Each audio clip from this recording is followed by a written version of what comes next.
Lectura del libro del Éxodo. En aquellos días, Moisés pastoreaba el rebaño de su suegro Jetro, sacerdote de Madián.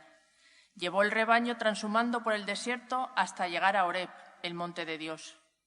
El ángel del Señor se le apareció en una llamarada entre las zarzas. Moisés se fijó.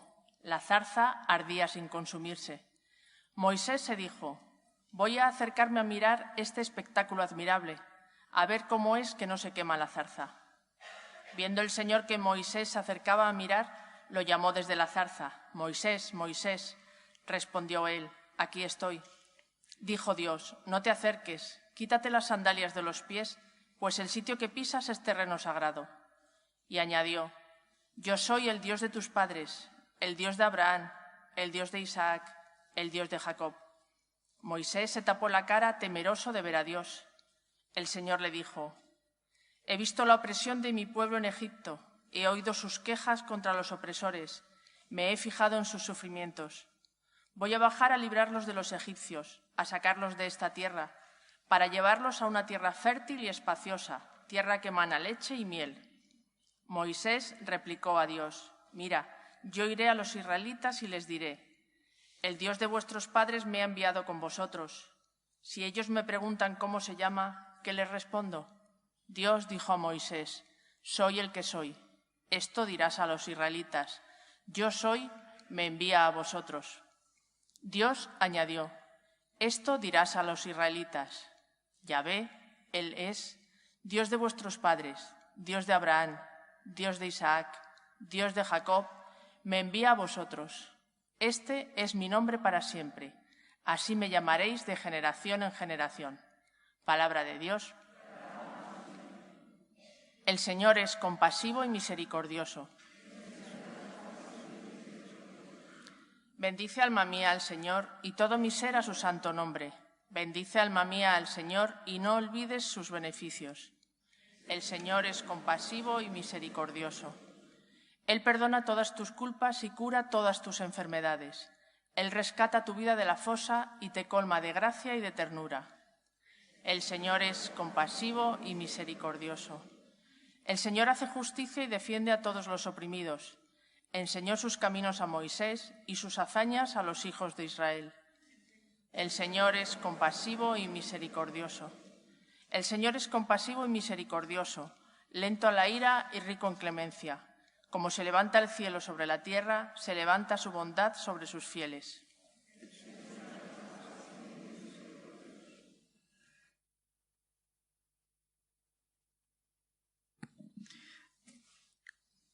Lectura de la carta del apóstol San Pablo a los Corintios. No quiero que ignoréis, hermanos, que nuestros padres estuvieron todos bajo la nube, y todos atravesaron el mar, y todos fueron bautizados en Moisés por la nube y el mar, y todos comieron el mismo alimento espiritual, y todos bebieron la misma bebida espiritual, pues bebían de la roca espiritual que los seguía, y la roca era Cristo. Pero la mayoría de ellos no agradaron a Dios, pues sus cuerpos quedaron tendidos en el desierto. Estas cosas sucedieron en figura para nosotros, para que no codiciemos el mal como lo hicieron aquellos. No protestéis como protestaron algunos de ellos, y perecieron a manos del exterminador. Todo esto les sucedía como un ejemplo, y fue escrito para escarmiento nuestro, a quienes nos ha tocado vivir en la última de las edades. Por lo tanto, el que se cree seguro, cuidado, no caiga. Palabra de Dios.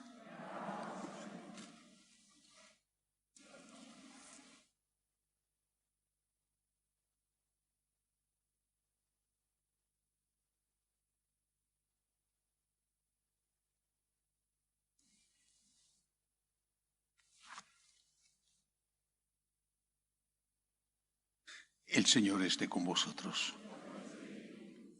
Lectura del Santo Evangelio según San Lucas.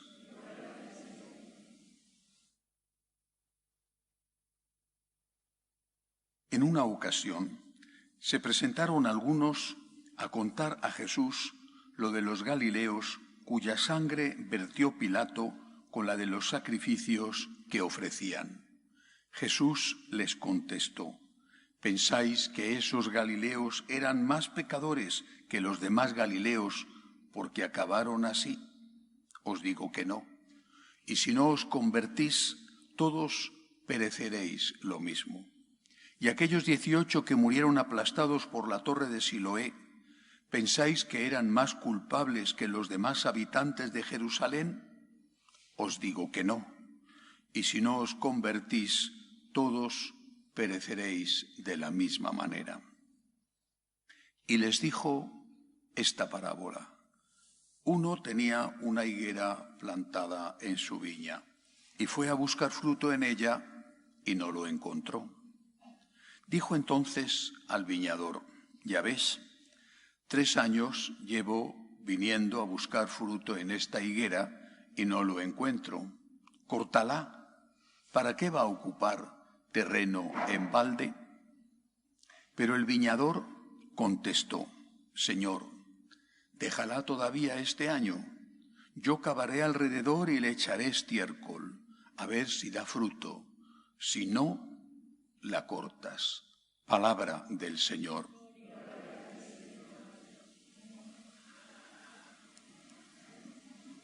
Una primera reflexión sobre lo que está sucediendo en Ucrania, esta espantosa tragedia que puede extenderse a toda Europa, Dios quiera que no. ¿Alguno piensa que los ucranianos que están siendo bombardeados o que tienen que huir de sus casas son más culpables que los españoles, los madrileños que vivimos en paz? Seguro que no, nadie piensa eso, ¿verdad? Pero el Señor lo pone como ejemplo. Seguramente está hablando de algo que acababa de ocurrir, el hundimiento de una torre en un barrio de Jerusalén. Lo pone como ejemplo. Si no os convertís, dice, todos terminaréis lo mismo. ¿A qué se refiere? A la vida eterna. Y por eso a continuación pone el ejemplo de la higuera, una parábola. Una higuera que no da fruto. Si no os convertís, si no dais fruto, todos terminaréis de la misma manera, unos aplastados por las bombas, terrible situación, qué tragedia, en un momento y en un continente en el cual pensábamos que el horror de la guerra era cosa del pasado. Pero todos terminaremos de la misma manera. Si no os convertís, todos iréis al infierno, nos dice el Señor, porque el infierno existe. ¿Qué tenemos que hacer entonces para convertirnos? El Señor habla, con el ejemplo de la higuera, de un concepto que ya no existe. De verdad, no existe. El concepto de deber. La higuera es un árbol, no tiene conocimiento, no tiene voluntad. Bueno, pero está poniendo un ejemplo, nosotros sí. Tenemos que dar fruto. Y si no nos convertimos a este dar fruto, todos terminaremos de la misma manera, es decir, iremos al infierno. No es una broma, no es algo para asustar a los niños, que viene el coco, vas a ir al infierno. Oiga, que esto es verdad, que hay vida eterna, que vas a morirte. Que puede ser de la bomba, que puede ser del COVID, que puede ser de un ataque al corazón, que puede ser de viejecito en tu cama. De acuerdo, te vas a morir. Que es poco agradable que te lo digan, pero que es la verdad. Hay una definición de hombre que me parece muy razonable. Dice, el hombre es el único animal que sabe que se va a morir. De que te vas a morir. Aunque tengas 18 años y la vida por delante, etcétera, etcétera, bueno, pues será cuestión de 60 años más, oye, o no. Por lo tanto, si no te conviertes, todos terminaréis de la misma manera. Esa conversión debemos hacerla, tenemos el deber de hacerla, tenemos el deber de dar frutos, deber. Frase o palabra antipática, porque todo el mundo habla de derechos. Incluso no solamente aquellos derechos humanos que fueron aprobados por consenso por las Naciones Unidas, que la Iglesia bendijo. Y no, ahora, infinidad de nuevos derechos que se están añadiendo y algunos son falsos. El derecho al aborto, pero ¿cómo puede ser el haber un derecho a matar a un inocente? Deberes de los cuales nunca nadie habla, como si fuera posible que existieran derechos sin deberes. Yo tengo el deber de respetar tus derechos y tú tienes el deber de respetar mis derechos. Si hay derechos es porque existen deberes. Se habla de derechos y no se habla de deberes. Y los primeros deberes son para con Dios, al cual le debemos todo lo que tenemos y todo lo que somos. Deberes para con Dios. ¿Quién piensa en esto? Y este debería de ser nuestro pensamiento cotidiano. ¿He cumplido hoy mis obligaciones? ¿He cumplido mis deberes para con Dios? Cuando nos levantamos, ¿qué deberes tengo? ¿Es que acaso no pensamos así, al menos muchos de nosotros, en lo referente a nuestra profesión? Tengo que hacer un trabajo, tengo que llegar a un horario, tengo que desarrollar unas tareas, las que sean. ¿Es que no piensa esto un ama de casa? Tengo que preparar la comida, o tengo que hacer la limpieza, o tengo que planchar. Tengo deberes, obligaciones. Y no me puedo pasar la mañana viendo la televisión o hablando con la vecina y que se llegue la hora de comer y que no esté hecha la comida. Tengo deberes. Lo hemos asumido en la vida real. Bueno, algunos desde luego no, pero la mayoría sí. Pero para con Dios no. Quizá porque no lo hemos dicho lo suficiente, pero hay que decirlo. Tengo deberes para con Dios y es, además, el fundamento de todos mis otros deberes y, por supuesto, también de mis derechos. Y me pedirán cuentas, por eso el Señor dice, ojo, que a la higuera que no da fruto la voy a cortar. Tengo deberes para con Dios. ¿Cuáles son mis deberes para con Dios? ¿Qué debo de pensar cada día? Lo mismo que pienso cada día, ¿qué voy a hacer en mi trabajo o qué voy a hacer en mi hogar? Lo mismo tengo que pensar, ¿qué deberes tengo para con Dios hoy? ¿Qué deberes tengo? Yo resumiría todos los deberes para con Dios en 3. Por supuesto, la fuente de todos esos deberes, la motivación es el agradecimiento. Tengo el deber de amar. Tengo el deber de agradecer. Tengo el deber de amar. Es que tengo el deber de amar a Dios. ¿Es que acaso no tiene un hijo el deber de amar a su padre? Que no es opcional. Bueno, puedo querer a mi padre o puedo no quererle. Bueno, perdona, tienes el deber de amar a tu padre. Tienes el deber de ser agradecido con esas personas que se han portado bien contigo. Es una obligación que tienes, no es una graciosa opción, que si no cumplo no pasa nada. Esa es la raíz de mis deberes. Tengo el deber de amar a Dios. Por favor, meteros esto en la cabeza, porque nadie, nunca, nadie ya os va a hablar de esto. Tengo deberes y mi primer deber es amar a Dios. ¿Cómo expreso ese deber de amor a Dios? Resumiendo, 3 maneras. Primero, y en este orden de importancia, primero, oración. Primero, porque es la raíz de todo. ¿He hecho hoy mis oraciones? Yo me lo pregunto como sacerdote, he rezado laudes, he rezado vísperas, he hecho mi meditación, he rezado el rosario, he celebrado la Santa Misa, lo he hecho bien, pero vosotros también. Tenéis el deber de rezar, es un deber de amor. Quiero amar a Dios y expreso mi amor porque sé que tengo el deber de amarle, lo expreso primero con la oración. He hecho oración hoy, he rezado hoy el rosario, he ido a misa hoy pudiendo ir. He tenido un rato, según las circunstancias, el tiempo de cada uno, he tenido un rato de recogimiento, no necesariamente en el templo. En mi casa he tenido un rato de recogimiento para darle gracias a Dios, para leer algunas líneas de la Biblia, para contemplar la naturaleza, para dar las gracias por la lluvia que por fin ha venido.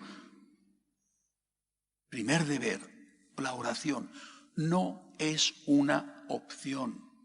Tengo el deber de rezar cada día. Es lo primero que tengo que hacer, hablar con aquel que me ama, darle gracias, decirle que le quiero.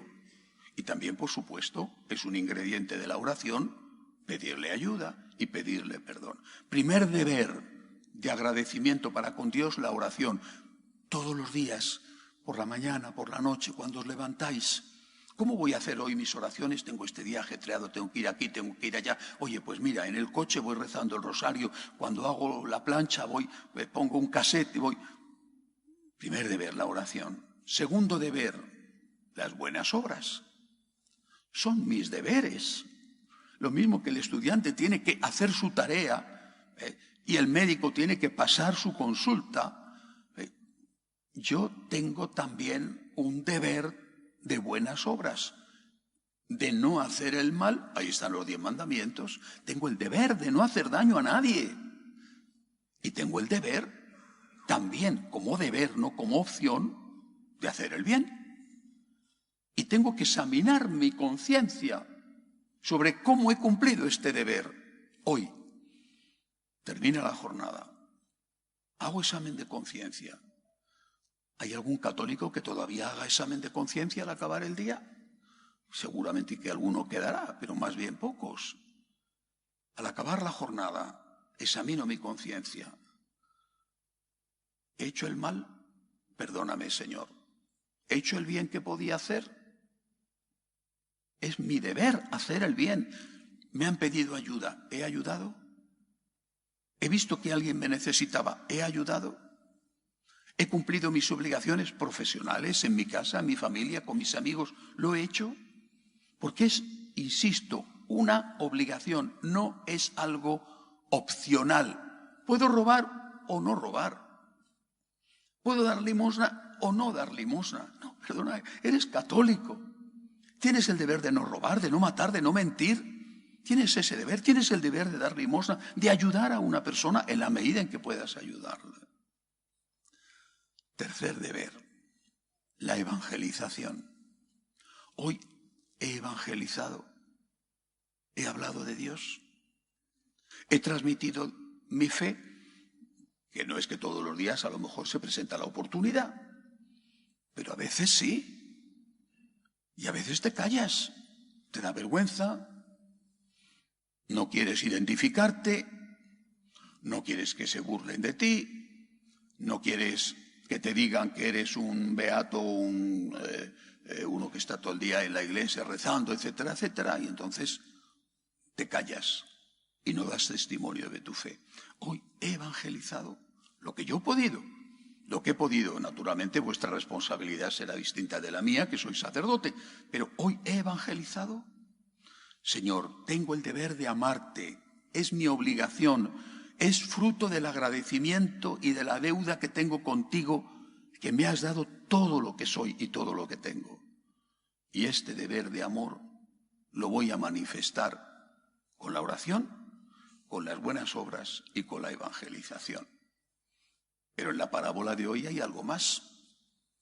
La higuera, que no da fruto. Pero esa higuera tiene un abogado. Hay un hortelano que le dice al dueño de la finca, le dice, vamos a darle a la higuera una oportunidad. No sé si antes el hortelano la había tenido descuidada, no lo sé, el Evangelio no lo dice, pero intercede por ella. Señor, démosle una oportunidad, un año más. La voy a cuidar, voy a cavar alrededor, le voy a quitar las malas hierbas. No sé, las higueras supongo que como los frutales en general pues tendrán sus parásitos, voy a ver si la fumigo, la podo bien, y si dentro de un año no da fruto, entonces ya sí que es verdad que esto no tiene solución, pongamos ahí otra higuera o otro frutal o un árbol que dé sombra. Bueno, hay un intercesor por la higuera. Nosotros tenemos que plantearnos. Por supuesto que nuestro abogado defensor es Jesucristo y la Santísima Virgen María. Pero nosotros tenemos también que plantearnos qué podemos hacer. La higuera es un ser vivo, es un árbol, pero no puede hacer nada por ella misma. La higuera no puede sacar una rama que escarba en el suelo y otra rama que le quita las malas hierbas o los parásitos. La higuera no. Si no le cavan, no le cavan. Si no la abonan, no la abonan. Y si no la desparasitan, no la desparasitan. Nosotros sí. Y decir, nosotros sí podemos hacer algo por nosotros mismos. ¿Lo estamos haciendo? Es penoso, al menos para mí, es penoso ver no digo infinita, pero casi infinita pereza de tantos católicos. Tantos especialistas en quejarse. Todo va mal, todo va mal. Todo va mal en la sociedad, hay que ver los que ganan las elecciones, hay que ver las leyes, hay que ver. Todo va mal en la iglesia, hay que ver tal, hay que ver los curas, hay que ver, todo va mal, todo va mal. ¿Y tú qué estás haciendo? ¿Qué estás haciendo tú para que vaya mejor? Aquella anécdota seguramente es una historieta que no es verdadera, pero es muy auténtica. De uno que se quejaba continuamente a Dios. ¿Cómo permites que haya guerra? ¿Cómo permites que haya hambre? ¿Cómo no haces nada? Y un día Dios se cansó y le contestó, sí que hago algo, he hecho algo. ¿Qué has hecho? Te he hecho a ti. Te he hecho a ti. No es que yo permita la guerra. Eres tú el que estás permitiendo la guerra. No es que yo permita el hambre. Eres tú con tu pereza el que estás permitiendo el hambre. Por lo tanto, ¿qué estás haciendo tú para que tu higuera, para que tu vida dé fruto? ¿Qué estás haciendo tú? Sí, la Virgen María y el Señor son nuestros abogados, nos ayudan, pero ¿qué estás haciendo tú? La higuera no puede hacer nada por ella, pero tú puedes hacer algo por ti. ¿Qué estás haciendo tú? Hoy es imposible perseverar como católico, dar estos frutos debidos. Es imposible hacer esto y estar a solas. Es imposible. Es demasiado fuerte el ambiente con el que tenemos que enfrentarnos cada día. Es demasiado hostil, demasiado agresivo, demasiado insidioso como para poder hacerlo frente a esto a solas. ¿Qué estás haciendo tú? Bueno, contestaréis, voy a misa el domingo. Ya es algo, ¿eh? ¿Es suficiente? Hoy hay que estar en un grupo. Sí o sí. Hoy hay que estar en un grupo. O se está en un grupo o no se sobrevive. Y claro que eso tiene un precio. Naturalmente, no me refiero al dinero, me refiero a un poquito, una pizquita, nada de tiempo. Ah, pero tú no. Tú, como dice el refrán, que el buey solo bien se lame. El buey solo está estupendamente. Pues no, hoy el buey solo se muere. En la sociedad actual. Viviendo en esta sociedad súper secularizada y agresiva, la soledad es suicida. Tenemos que dar frutos. Es nuestro deber. Y solos no lo conseguimos. Y lo que antes valía porque había un ambiente alrededor que lo favorecía, hoy ya no sirve porque el ambiente es el que ha cambiado. Ha cambiado el clima. Ha cambiado el clima y los dinosaurios se están muriendo. Es decir, ha cambiado el clima y las iglesias están quedándose vacías porque no hemos educado o no han querido dejarse educar en que hay que estar en una comunidad y en que no basta, es insuficiente ir a misa el domingo. Es necesario, pero no es suficiente. Es una condición necesaria, pero no es suficiente. Hay que estar en un grupo. Por eso precisamente hemos creado, otros habrán creado otras cosas igual o mejores. Por eso hemos creado las escuelas de agradecimiento. Por eso llevamos...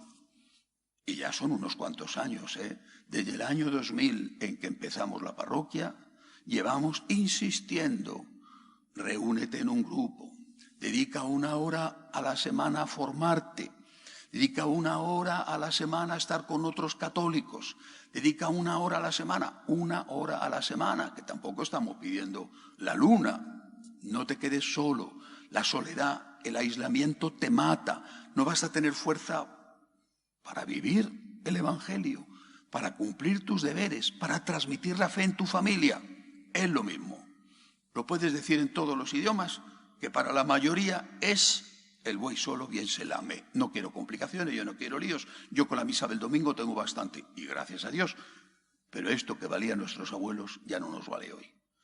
Por lo tanto, una vez más, únete a un grupo. En nuestro caso, entra en una escuela de agradecimiento. No te quedes solo. Tienes obligaciones que cumplir. Dios te va a pedir cuentas de eso, y la soledad te hace muy débil, y la soledad te impide hacer frente a todo lo que te está cayendo encima y cumplir las obligaciones que tienes que cumplir. Tenemos deberes para con Dios, y con la ayuda de los hermanos es un poco más fácil cumplirlos. Que así sea.